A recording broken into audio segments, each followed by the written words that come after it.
Egg yolk, what is going on, viewers of the tube? I think you know by now, but if you don't, I'm the host of this channel, Tyler, and welcome to the only channel that brings you the nasty content. If only I could outdo Wendy Williams the other day. That cop wasn't playing that.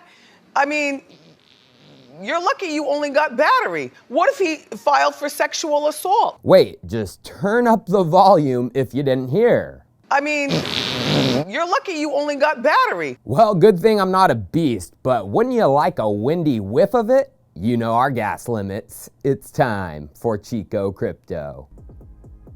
Well, the Chico videos over the past 2 days definitely paint the picture that we over here are extremely bullish on Ethereum because of its DeFi offerings, which a majority of other projects lack. But as other YouTubers and Moonboys copy our content, you'll see the vast majority of YouTubers becoming extremely bullish on Ethereum and DeFi as well. I know it's hard for them to admit, but they all watch my content on the regular. If they didn't, they would have no idea what is going on in the markets. But you can't just count out Bitcoin like that, especially as a major paradigm shift is coming for Ethereum as it moves to 2.0 and proof of stake, while Bitcoin is staying proof of work. That was a major argument for making Ethereum Classic a top pick of mine a couple weeks back. Not because of its fundamentals, security of the chain, or because of its enterprise partnerships, but because Ethereum is moving away from the time-tested, secure consensus of proof of work. But here's the thing about Bitcoin versus Ethereum Classic. Bitcoin has the fundamentals, chain security, and the big enterprises building on top of it. And that is exactly what we are going to be discussing today. What big things are happening on Bitcoin? So let us begin with a mishmash of fundamentals and chain security, because soon Bitcoin is getting a major upgrade in the arena of the most basic fundamental, which leads to better security, proof of work mining. So as we know, the reason Ethereum is moving over to proof of stake is because of the limitations of proof of work, especially transactions per second. Bitcoin's cost-efficient TPS is in the 3 to 5 range. Yes, just 3 to 5 transactions per second. But as we can see, in early December of last year, it hit its upper limits, getting to 19 TPS. The exact upper bound for the theoretical maximum transaction throughput of the Bitcoin protocol is about 27 TPS. And here's Ethereum's TPS chart since its launch, right now averaging about 7 TPS. But as we can see, it hit its upper limits in January of 2018, when it hit above 16 TPS. The exact upper bound for the theoretical maximum transaction throughput of the Ethereum protocol is about 20 TPS. 20 TPS max for Ethereum and 27 TPS max for Bitcoin. Neither of these is enough for the future DeFi infrastructure, and that is why Ethereum is moving to proof of stake, to accommodate the flurry of transactions coming from DeFi. If they didn't move, DeFi wouldn't be moving at its current pace. Although BTC has dug its heels in and is staying proof of work because of 3 things: security, security, and security. So this is something I've been trying to explain for some time. 9 days ago, a Bitcoin whale entrusted the Bitcoin protocol to move and transfer $1.1 billion. The irreversible transaction confirmed in 10 minutes for a transfer fee of just $84. This is the only system in the world that can perform this feat with all of those attributes, centralized or decentralized. A centralized system like Swift and IBAN transfers could have pulled this off and transferred that value. They have done transactions of this size before, but in under 10 minutes and for only $84, no way in hell. Clearing time can range from a day for smaller transfers to up to a week for larger ones. And the fees, that is where they get you, the fees. Here is a nice example. We want to send just $1 million from the United States to someone else in the United States. Through the popular options, $4,000 would be taken. And that is just for $1 million. $1 billion would be a much higher fee range, most likely into the millions as just a fee. Bitcoin did it for 84 buckaroos. Now, I know there are going to be some people who are like, but Tyler, there is Ethereum who has a lower fee, XRP, which has even lower fees, shoot, even Nano, which has non-existent fees. So if we go back to the first comment on the Twitter post of the Bitcoin transaction, no, Nano cannot do that transaction. And the same goes with XRP and even Ethereum. They have market caps above $1 billion, both of them. But single holders of the tokens, the whales, don't have enough in value to move that much if they wanted to. Largest XRP transactions happened back in November of 2018, when 910 million in USD value was moved through XRP tokens. In 3 transactions, not 1. So people have trust in XRP, but only in the hundreds of millions, not billions like Bitcoin. And that trust, those transfers of XRP, was not from any secret XRP holder, but from the Ripple team themselves, just moving funds around.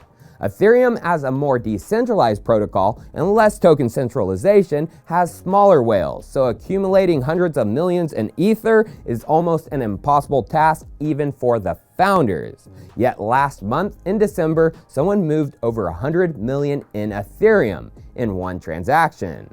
Although it was found out that this transaction came from a Chinese Ponzi scheme plus token. But it still shows that outside entities will entrust Ethereum to transfer hundreds of millions of dollars. But entrusting and moving billions decentralized. Bitcoin has proven to be the only blockchain capable of this, due to the market belief that the transaction will go through 100% of the time in 10 minutes for a much cheaper price than centralized options. This is the fact of the matter, and there is no arguing it. And the reason for this, of course, without Craig Wright, it would have never been invented. I'm kidding, but of course it's proof of work and the hash power. With the current Bitcoin hash rate above 110 million terahashes, this figure in computing power translates to over 80 million petaflops, or 80 billion teraflops. And there was a list of the top supercomputers across the globe. It was put out in November. And the top supercomputer only had a peak of 200,000 teraflops. Even if every single supercomputer on the list had the power of the #1 IBM System Summit, it would be combined 100 million teraflops, or just 0.01% of the Bitcoin hash power. So I hope you understand why it's so secure. But there are arguments that this design leads to centralization. Right now, just 5 mining pools control over 50% of the Bitcoin hashing power. F2 Pool, Poolin, BTC.com, Antpool, and Via BTC. All Chinese, and this is cause for security concerns when one region of the world starts to dominate like this, when Bitcoin is a global currency and store of value. Why has mining pool centralization come to Bitcoin, and is there something to stop it dead in its tracks? The answer to this one is one word: Stratum. What is Stratum? It's a mining protocol for the Bitcoin blockchain, and mining pool centralization is a product of Stratum V1, which was implemented all the way back in 2012. Originally, before Stratum V1, Momchil created the Bitcoin Gitwork protocol in 2010. Momchil is Momchil Georgiev, a remarkable Bulgarian developer, and his open source GPU miner liberated the network from dominance of a few players running closed source miners back in 2010. By late 2010 and early 2011, Satoshi redesigned the Gitwork protocol as seen here. And by 2012, Marek Palantus created the Stratum V1 protocol as an evolution of the Gitwork protocol, which would support pooled mining. But so much has changed in the industry since 2012 and Stratum V1 being implemented. A single ASIC machine, like literally just one of Bitmain's newest S17 miners, has a higher hash rate, double, than the entire Bitcoin network in 2012. As we can see, an Antminer S17 Plus is capable of 73 terahashes. The entire Bitcoin network at the end of 2012 peaked at just 30 terahashes. So Stratum V1 wasn't built for this. ASIC miners, which are dominated by manufacturers over in China. It was not foreseen. But the beauty of an open source software like BTC, it can be upgraded, improved, and cleaned of actors attempting a takeover. This comes with the next mining protocol, Stratum V2.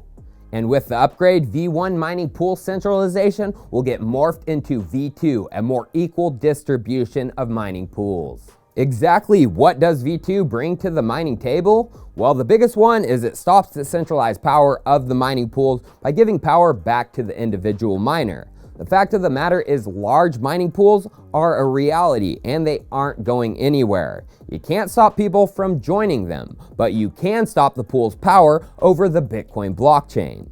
With V1 pooling, the pool chooses which block would be mined. In V2, the individual Bitcoin miners in the pool are given the ability to mine their own block instead of mining the one proposed by the pool. Now, this is huge for decentralization, as with Stratum V1, pools attempted to prevent some transactions from getting into the Bitcoin blockchain, which means they could strongly influence the BIP activation process. Exactly what happened with SegWit signaling in 2017. So with V2, miners who negotiate their own blocks are still part of the pool, benefiting from decreased variance in their payouts, but they stop centralization like they are solo mining. Good shit, huh? But I'm sure some people are like, why would pools adopt this if it takes away some of their powers? Well, it's a matter of adopt it or get left behind, like the V1 upgrade.